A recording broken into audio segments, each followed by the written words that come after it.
Well, this morning I'm trying to figure out the after deck, and there really aren't a lot of measurements on here to help you. This part of the plan is the same page that we've worked off of before, and the one thing that it tells you down below there is that 1.5 inches equals 1 foot. So if it's 1.5 inches on the plan, it's 1 foot on the boat. And I still have my chicken scratch down here from when I figured out that means that 1/8 of an inch on the plan equals 1 inch in reality. Well, it's got me confused, and honestly, part of the reason that I'm doing this entire video series is that the lack of instructions for the common man just can really make this challenging sometimes. Here's what I'm talking about. I'm trying to figure out how far this deck, now this is frame 20, so this is the after deck. There's frames 21 and 22 before you get to the transom. So this is the third one back from the transom. What I'm trying to figure out is what is this distance from the deck up to the shear clamp. And in this case, that measurement's a 1/2 inch. Well, that should be 4 inches. When I measure it down here, the distance between the shear clamp and I believe that's the deck, I only got 3/8 of an inch.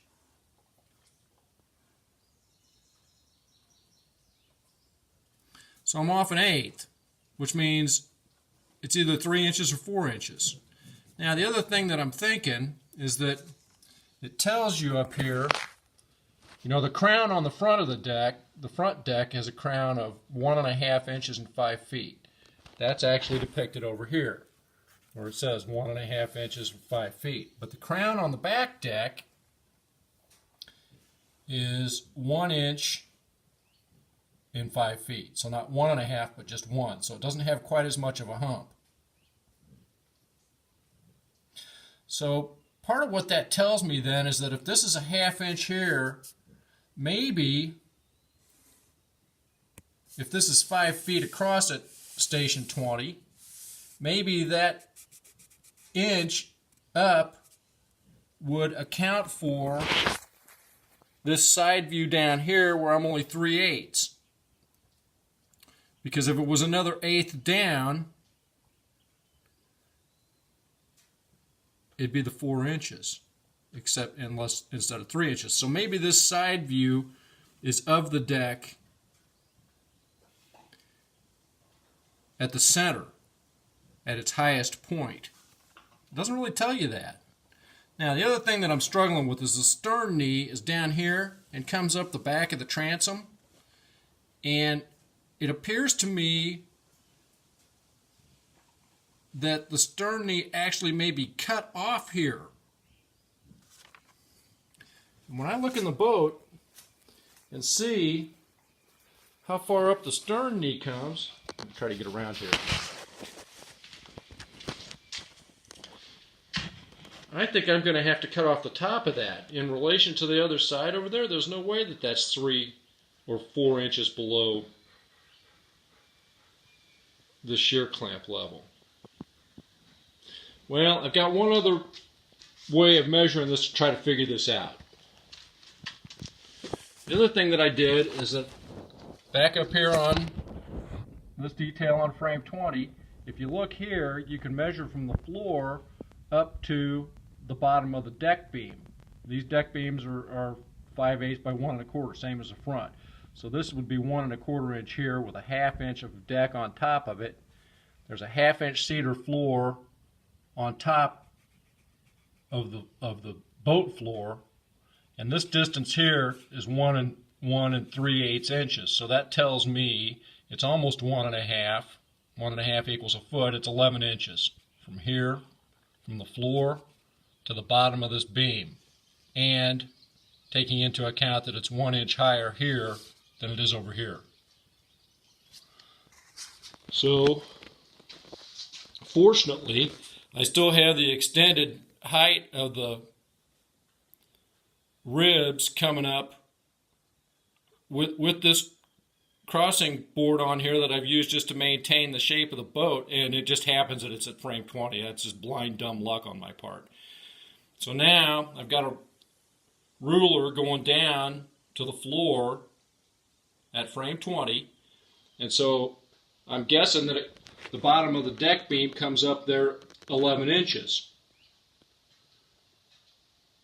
Alright, the next thing is I didn't have, here's my deck beam mold for the front, but that's the one that goes up 1.5 inches over 5 feet. So I'm making a new one, and I've just found a little scrap piece of plywood here, and it's almost 5 feet long. It was just perfect, and I just measured up 1 inch at the center, and then just spring a batten on here.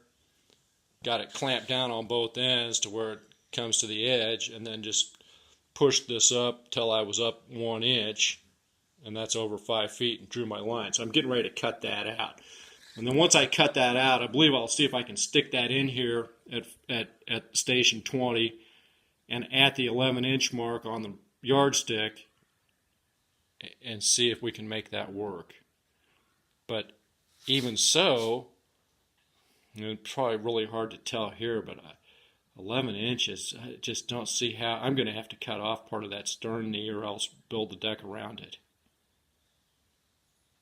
Which adds some additional concern because it appears that the tiller comes up right through the transom and right over the deck.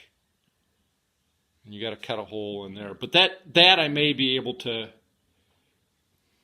alter by making the rudder longer. Well, we'll get to that when we get to it. Okay, I think I got this figured out. This little piece that I've got in here is the piece that I was working on to get my crown, and it's just almost 5 feet long. It was 5 feet long when I started, so that I made sure I had my 1-inch crown. And so I feel very convinced that this would represent the deck beam. I cut off the curve off the top too, and it's 1.25 inches thick, just like the oak will be that is the deck beam. And I got this dude in here clamped down, and it should be right at 11 inches. Now, what I find interesting is that, I don't know if you'll be able to see it, but there's a couple little pencil marks that I'd made. There's one right there. That's 4 inches down from the shear clamp. And there's another one up there, right, and it's just right on top of that piece of wood that I put in there. So I've come over and I've come down. I'm exactly 6 inches down from the shear line, and I'm 4 inches down from the bottom of the clamp. Now, the other thing that I figured out is that my stern knee is just longer than it's supposed to be. I measured it on the, well, you see here, on the plan. And from where the transom starts, where it bolts onto the keel here, where the transom starts up to the deck is 2 1/8 inches. Well, 2 1/8 inches should be 17 inches. Remember, 1/8 of an inch is an inch. So 17 inches. And when I measure that in here, I see that mine is a little better than 19 1/2 inches. So at 17 here, I may have to cut that off. I think maybe I'm just going to build the deck around this. I don't know, we'll see. But at least now I know where to put the cedar runners that go across the frames that tells you where the deck beams land. So my pencil marks are 4 inches. I come down another 1.25 inches, and it calls for 1/2 inch by 1/2 inch by 1 1/4 cedar for this stringer here, and the deck beams rest on those. Now, according to the book, these deck beams just screw into the frames and not into this. I'm kind of half thinking to run some white oak through there and make it thicker so that these deck beams can land on there and have something to sit on. I don't know, I've been told not to stray from the plan, but I've already strayed a few times anyway.